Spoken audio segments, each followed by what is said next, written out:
Doctor Mahesh Chandra Sharma, Shri Ram Bahadur राय, श्रीमान जवाहरलाल कौल, श्रीमान अच्युतानंद मिश्र जी, प्रभात जी, अतुल जी और उपस्थित सभी वरिष्ठ महानुभाव, भाइयों और बहनों,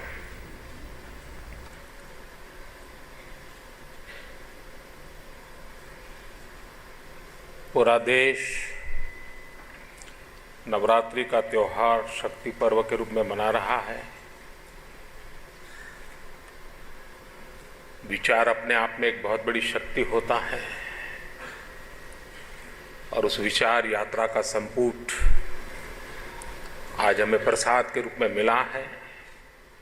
मैं आप सबका हृदय से बहुत आभारी हूं इस प्रसाद के लिए।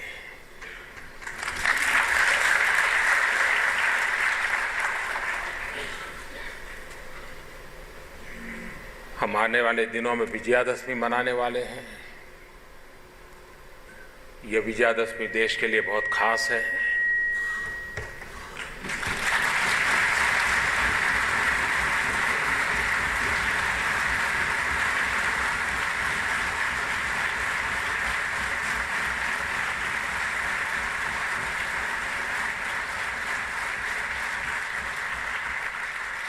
विजयादशमी के लिए मेरी सभी देशवासियों को बहुत बहुत शुभकामनाएं हैं। आज हम सबसे पहले तो मैं महेश जी को बहुत बधाई देना चाहता हूं, उनकी टीम को बधाई देना चाहता हूं।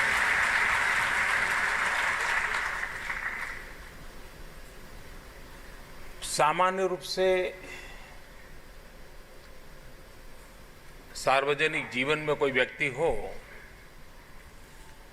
तो उनके विषय में कुछ लिखना सरल होता है, क्योंकि चीजें उपलब्ध होती हैं। लेकिन ऐसा व्यक्ति जिसका जीवन सार्वजनिक रहा हो, लेकिन ट्रेन के डिब्बे में बगल में बैठा हुआ भी पहचानता नहीं था कि इंसान कौन है, ऐसा स्वयं को पूर्णतया समर्पित जीवन जीना, जिसने अपनी कोई पहचान कहीं छोड़नी नहीं, इस भूमिका से जीना, और ऐसे व्यक्ति के संबंध में 30 साल तक लगातार उनके हर साथी से पूछते पूछते, भैया कुछ तो बताओ, तुम भी तो दीनदयाल जी के साथ थे, कैसा था, क्या करते थे, क्या बोलते थे, कहीं लिखा हुआ है क्या, चिट्ठी है क्या। मैं मानता हूं ये एक बड़ा भगीरथ काम किया है आप लोगों ने, भगीरथ काम।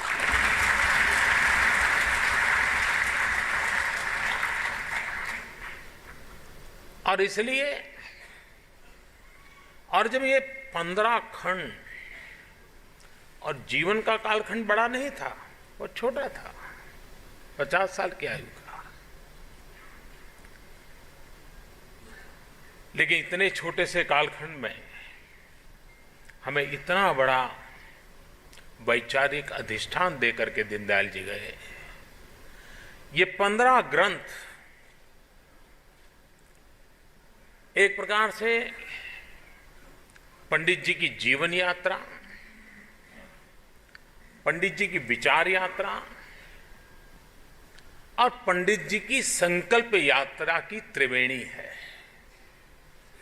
और आज का ये पल इस त्रिवेणी यात्रा को चरणामृत लेने का पर्व है, यह अवसर है।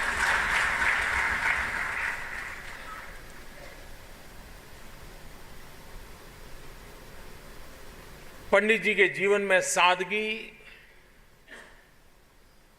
मैं समझता हूं कि अगर कोई भी पंडित जी की बात करेगा तो सबसे पहले सादगी की छवि उभर करके आती है। मुझे तो पंडित जी के दर्शन करने का सौभाग्य नहीं मिला।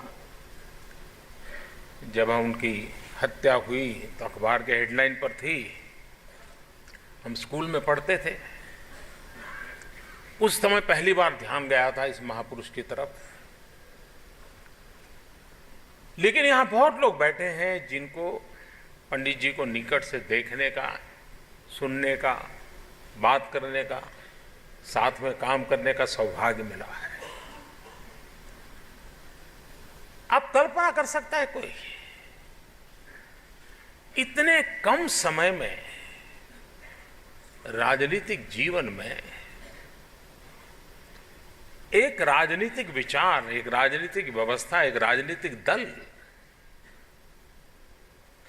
विपक्ष से लेकर के विकल्प तक की यात्रा को पार कर ले, ये छोटी सिद्धि नहीं है।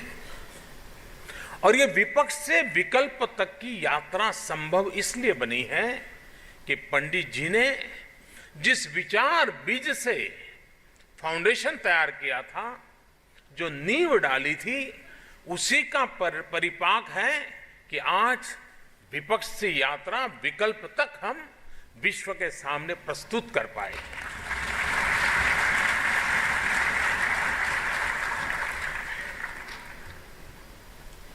हमारे देश में राजनीतिक दलों के रूप रंग भली भांति हम जानते हैं।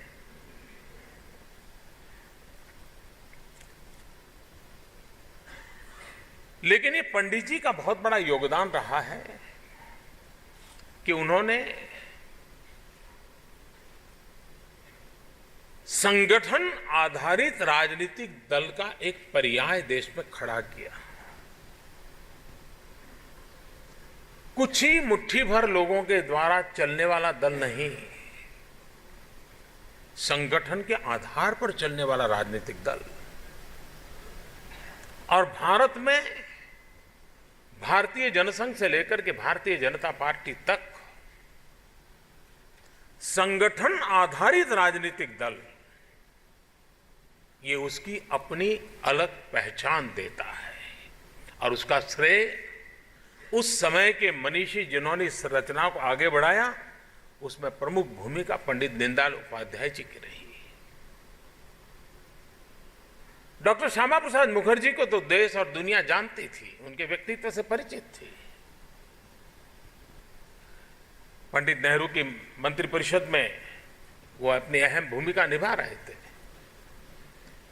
लेकिन श्यामा प्रसाद मुखर्जी कहते थे दीनदयाल जी को अपने साथ पा करके कि अगर मेरे पास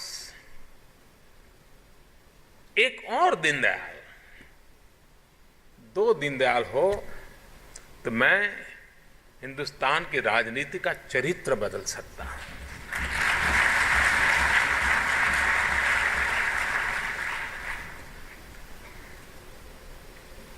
इस देश में कांग्रेस का शासन ही रहेगा, कांग्रेस ही चलेगी, यही एक माहौल था। पंडित नेहरू जी थे तब तक तो कोई अलग विचार भी नहीं आता था, तो आता था तो इतना आता था नेहरू के बाद कौन, यही विचार चलता था देश में। नेहरू के बाद क्या, ये विचार नहीं चलता था। नेहरू के बाद कौन, यही विचार चलता था देश में। उस समय हम छोटे थे, अखबारों में पढ़ते थे, यही आता था, नेहरू के बाद कौन। और बाय एंड लार्ज हिंदुस्तान में कोई राजनीतिक दल पनपे ही नहीं थे। पंचायत से लेकर के पार्लियामेंट तक एक ही राजनीतिक दल की व्यवस्था थी। अचानक 62 से 67 के बीच एक ऐसा वैक्यूम क्रिएट होने लगा कि देश के सामने सवाल खड़ा हुआ था कि इस वैक्यूम को कौन भरेगा। कांग्रेस बहुत तेज गति से अपनी स्थिति में गिरावट अनुभव कर रही थी। अन्य राजनीतिक दलों का समूह अभी खड़ा नहीं हुआ था, एक अल्टरनेट तो था ही नहीं। एक बहुत बड़ा वैक्यूम का वो कालखंड था। पंडित जी के राजनीतिक कौशल्य को समझने के लिए 62 to 67 का जो कालखंड है वो भली भांति बहुत बड़ा मूल्य रखता है। क्योंकि राममनोहर लोहिया जी ने कहा था कि 67 में जब कई राज्यों में कांग्रेस ने अपना शासन खोया, जनता कांग्रेस के खिलाफ जो मिले उसको पसंद करना चाहती थी, उस समय लोहिया जी ने कहा है कि ये दीनदयाल उपाध्याय जी की विशाल दृष्टि का परिणाम था कि राजनीतिक दलों का समूह एकत्र आया, संयुक्त विधायक दल बना और एक ऑल्टरनेट गवर्नमेंट देने का प्रयास इस देश में हुआ। लोहिया जी कहते हैं कि पंडित दीनदयाल जी उपाध्याय की ये विशाल दृष्टिकोण का परिणाम था कि देश में हुआ। और उसके बाद हम देख रहे हैं राजनीतिक मानचित्र पर अनेक दल उभरे, लेकिन फिर भी लंबे अरसे तक दलों के समूह एकत्र होकर के ही देश की भलाई के लिए प्रयास करे, ये चलता रहा।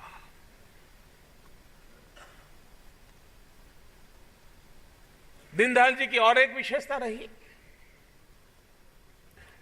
उन्होंने कार्यकर्ता के निर्माण पर बल दिया। राजनीतिक कार्यकर्ताओं की एक नई श्रेणी तैयार हो, जिसका कोई राजनीतिक गोत्र न हो। ऐसा एक स्वतंत्र चिंतन वाला, राष्ट्रभक्ति से प्रेरित, समाज को समर्पित कार्यकर्ताओं का समूह, इससे बना हुआ संगठन और उस संगठन से राजनीतिक जीवन में पदार्पण। और इसलिए उन्होंने पूरी शक्ति संगठन को वैचारिक अधिष्ठान देने को, कार्यकर्ता के निर्माण में, संगठन के विस्तार में अपने जीवन का अधिकतम कार्यकाल खपा दिया। और इसलिए ये एक ऐसा राजनीतिक दल जिसका कार्यकर्ता संगठन केंद्रीय है और जो संगठन राष्ट्र केंद्रीय है, ऐसी एक व्यवस्था पंडित जी ने देश को दी है। और आज हम देख रहे हैं कि जहां भी हम लोगों को कार्य करने का अवसर मिला है, उसके तुलनात्मक अभ्यास कोई भी कर ले। और मैं तो चाहूंगा हिंदुस्तान के जो विश्लेषक वर्ग है, उसने इस देश में पिछले 50 साल में जितने जितने राजनीतिक दलों को शासन में आकर के सेवा करने का मौका मिला है, उनके कार्यकाल का कोई 25-50 पॉइंट लेकर के इवोल्यूशन, हर एक का निश्चित पॉइंट पर इवोल्यूशन हो। एक कंपैरेटिव स्टडी आना चाहिए देश में कि कौन राजनीतिक दल को सत्ता में आने के बाद क्या क्या होता है और कौन क्या क्या करता है। मैं बड़े विश्वास से कह सकता हूं कि पंडित दीनदयाल उपाध्याय जी ने अपने पसीने से, और जीवन का अंतकाल को देखूं तो मैं कहूंगा अपने खून से, जिस दल को सींचा है, जिस विचार को पनपाया है, वो तपस्या आज भी इस कसौटी से खरी उतरने के लिए सामर्थ्यवान है। ये विश्वास से हम कह सकते हैं।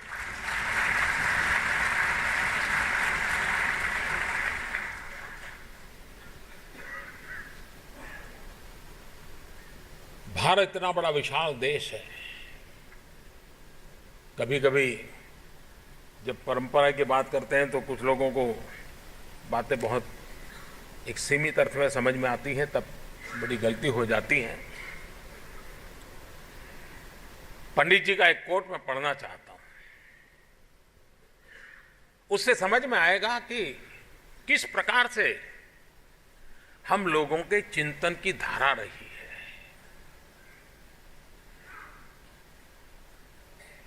उन्होंने एक जगह भी लिखा है, ज्ञान, विज्ञान और संस्कृति सभी क्षेत्रों में अपने जीवन के विकास के लिए जो भी आवश्यक होगा वह हम स्वीकार करेंगे। हम नवीनता के विरोधी नहीं और न प्राचीनता के नाम पर रूढ़ियां और मृत परंपराओं के हम अंध उपासक है। ये हमारी मूलभूत सोच है। हम नित्य निरंतर नवीन प्रवाह, विचार प्रवाह को स्वीकार करने वाले लोग हैं। राष्ट्र की आवश्यकता के अनुसार, समाज की आवश्यकता के अनुसार हम अपने आप को ढालने वाले लोग हैं। और तभी तो जाकर के इतने कम समय में विपक्ष से लेकर के विकल्प तक की यात्रा में हिंदुस्तान के 125 करोड़ देशवासियों का विश्वास जीत पाए।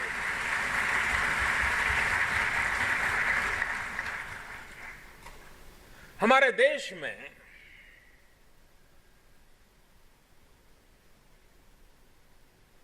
पंडित जी के विचार चिंतन में उन बातों का अर्थ है जो वेद से विवेकानंद तक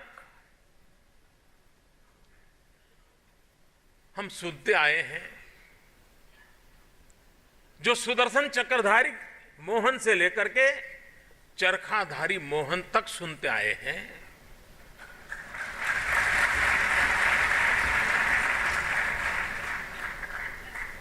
उन सारे विचारों का अर्क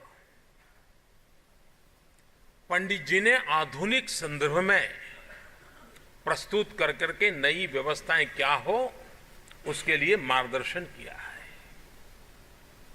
और इसलिए उनका आग्रह रहता था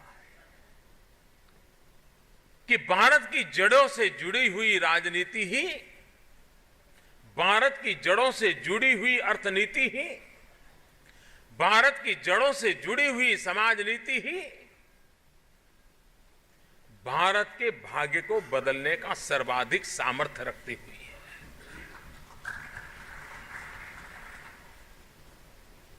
और दुनिया में कोई समाज अपनी जड़ें काट करके बड़ा हुआ हो, ऐसा दुनिया में कोई उदाहरण नहीं है। आवश्यकता के अनुसार अपने मूलभूत सामर्थ्य के बीच नई चीजों को स्वीकारना सरल होता है, लेकिन अगर हम दुर्बल हैं तो कितना ही अच्छा हम लेंगे शायद पचा नहीं पाएंगे। किसी बीमार व्यक्ति को अच्छा सा खाना दिया जाए तो और बीमार हो जाता है। और इसलिए सबसे पहली शर्त पर वो बल देते थे कि हमें अपने आप को समर्थ बनाना पड़ेगा। और जब वो समर्थ की बात करते थे तो साफ साफ कहते थे कि व्यक्ति प्रतिभा संपन्न हो, सामर्थ्यशाली हो, परिवार एक रस हो, परिवार सामर्थ्यमय हो। वे कहते थे समाज समान अधिष्ठान पर विविधताओं से भरा हुआ संकल्पबद्ध होना चाहिए। वे कहते थे राष्ट्र में जो सेना है वो सेना अत्यंत सामर्थ्यवान होनी चाहिए और तब जाकर के राष्ट्र सामर्थ्यवान बनता है। व्यक्ति से लेकर के राष्ट्र तक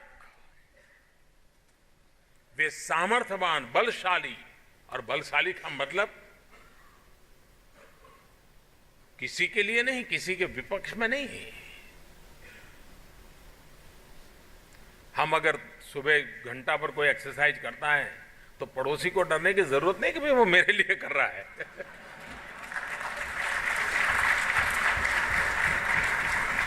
वो अपनी एक्सरसाइज अपने स्वास्थ्य के लिए करता है जी। तो हमारा यही रहा है कि भाई हमारा देश सामर्थ्यवान होना चाहिए, शक्तिवान होना चाहिए। आज विश्व स्पर्धा का युग है। कोई एक जमाना था जब विश्व दो हिस्सों में बटा हुआ था, ये कैंप वो कैंप, या तो आप यहां रहिए आप वहां रहिए, ज्यादा से ज्यादा आप कह सकते हो हम न्यूट्रल है, लेकिन मामला तो वही था। आज विश्व इंटरडिपेंडेंट हो गया है। किसी के साथ 10 मुद्दों पर विवाद होगा तो 4 मुद्दों पर सहमति होगी, 4 मुद्दों पर चलते होंगे, 10 मुद्दों पर चलने के लिए सोचते होंगे। ये स्थिति है। ऐसे समय में भारत ने अपने मूलभूत चिंतन के आधार पर विश्व की अपेक्षाओं को पूर्ण करने के लिए अपने आप को सामर्थ्यवान बनाना समय की मांग है। और उस मांग को पूरा करने के लिए 125 करोड़ देशवासियों ने कर्तव्य बोध के साथ, संकल्प के साथ उसकी परिपूर्ति के लिए प्रयास अविरत रूप से करना अनिवार्य हो गया है। पंडित जी के पूरे चिंतन में गरीब उनके केंद्र बिंदु में था। वे किसी आर्थिक व्यवस्था से ऊपर से नीचे की तरफ जाने के पुरस्कार नहीं थे। वो हर दिन कहते थे अर्थव्यवस्थाओं की रचना नीचे से ऊपर तक होनी चाहिए। गांव, गरीब, किसान, दलित, पीड़ित, शोषित, वंचित, हमारी सारी योजनाओं के केंद्र में वही होना चाहिए और उसका कल्याण यही हमारे केंद्र में होना चाहिए। और तभी जाकर के हम देश में परिवर्तन ला सकते हैं। ये ठीक है कि ये अंतर्द्वंद चलता रहेगा। जिसको कुछ मिला है उसकी अधिक पाने की आस ज्यादा जगी है, लेकिन जिसको कुछ नहीं मिला है जब तक उसको मिलेगा नहीं, ये मध्यम स्थान पर खड़े हुए लोग जो अधिक पाने की आश करते हैं वहां रुकावट आ जाएगी, ठहराव आ जाएगा। उनको भी आगे जाना है तो नीचे को ऊपर लाना ही पड़ेगा, तब जाकर के जो ऊपर है वो भी आज ज्यादा ऊपर जा पाएंगे। और इसलिए हमारे विकास यात्रा के सारे प्रवाह हमें उस दिशा में ले जाने हैं जहां पर हम गरीब को एम्पावर करें, उसका सशक्तिकरण करें और गरीब ही हमारी गरीबी के खिलाफ लड़ाई का एक बहुत बड़ा फौजी बन जाए। हम सभी मिलकर के गरीबी से मुक्त भारत बनाने की दिशा में काम करता है। और पंडित जी के जो सपने हैं, और जब ये शताब्दी वर्ष है तो भारत सरकार ने गरीब कल्याण वर्ष के रूप में उसको मनाना तय किया है। और इसके कारण सरकार के सभी विभाग, सरकार के सभी निर्णय इस बात को भूल नहीं सकते अब कि भी ये गरीब कल्याण वर्ष है। आपके विचार, काम, कार्यक्रम में गरीब कहां है बताओ। पूरी सरकार की सोच बदलने के लिए ये पंडित दीनदयाल उपाध्याय जी की जन्मशती वर्ष सभी लोगों को गरीब केंद्रित योजनाएं बनाने के लिए प्रेरित करने वाला एक शुभ अवसर के रूप में हमने इसको मनाया है।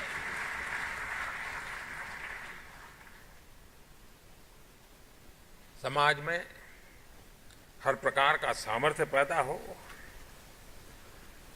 पंडित जी एक सप्त जाह्नवी की चर्चा करते थे अपनी बातों में, और वो कहते थे सप्त गंगा।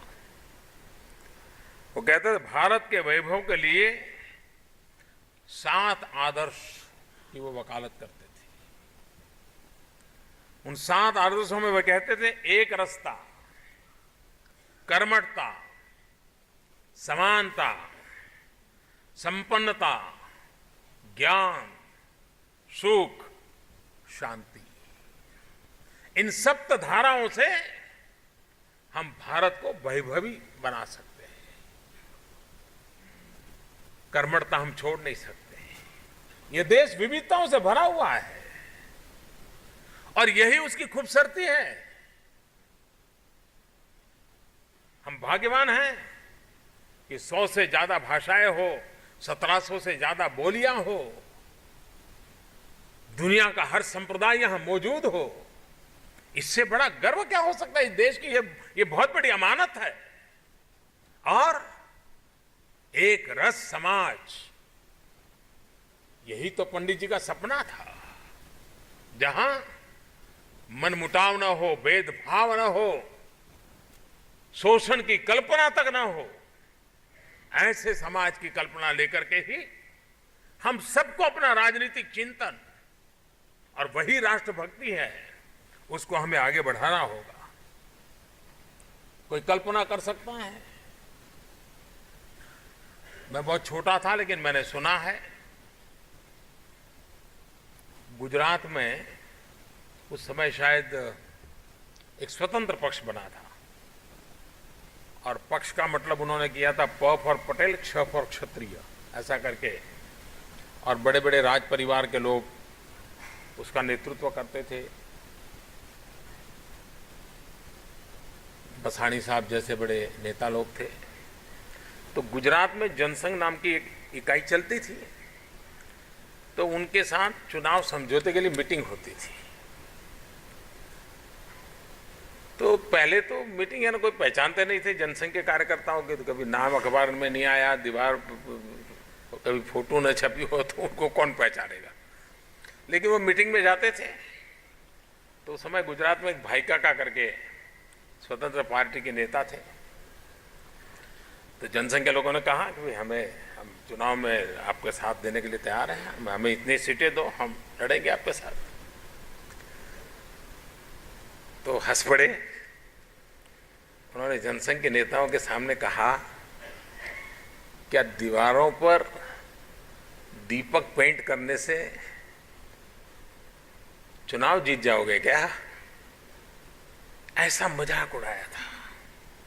यानी उस समय हम कुछ नहीं थे, कुछ नहीं थे, लेकिन ये दीनदयाल जी का सामर्थ्य देखिए। जब तक विजय का विश्वास ना हो, और वो एक जमाना था जनसंघ के कार्यकर्ता चुनाव लड़ते थे, तो जिसकी जमानत बच जाए उन पैसों से पार्टी करते थे, महफिल मनाते थे।